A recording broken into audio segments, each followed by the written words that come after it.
when I started this series, I wanted each book to just be a standalone. This will be the book on the American Revolution. This will be the book on the Monitor and the Merrimack in the Civil War. This will be the book on the Donner Party. And my very wise editor said, no, we need a through line. How about a narrator that pops up in each book? And I was like, oh, I don't want a Miss Frizzle situation, Magic School Bus or Talking Eagle or something. That's actually what we landed on, was a Talking Eagle, a little golden eagle on top of the flag. We chose that because the eagle on the flag has probably seen a lot of things in history. So it was going to fly from page to page and talk about each thing. And I'd even drawn up some pictures of this eagle. It was called Susan B. Eagleby.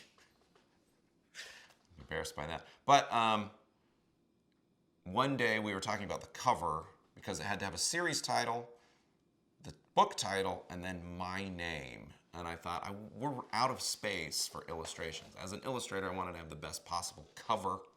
So I said, can we just cut my name from the cover? And then she's like, no, that's ridiculous. And I said, well, how about if we make my name part of the series title so that it just cancels that extra line of text out?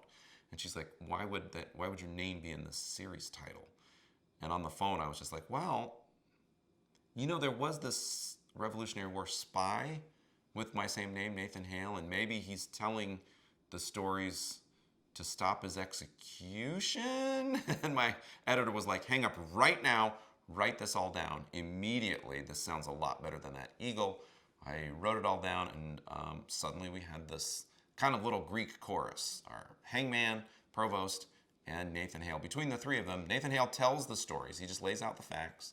The British provost is very cynical. He doesn't buy it, he doesn't believe it, and he wants to know specifics. And the hangman just wants to make jokes. He wants to know where people go to the bathroom. He wants to know what they were eating, and he loves fluffy animals and cute nonsense. So he's constantly disrupting things with his demands. And between the three of them, we're able to kind of bounce these history stories around in a slightly different way than maybe kids have read them before.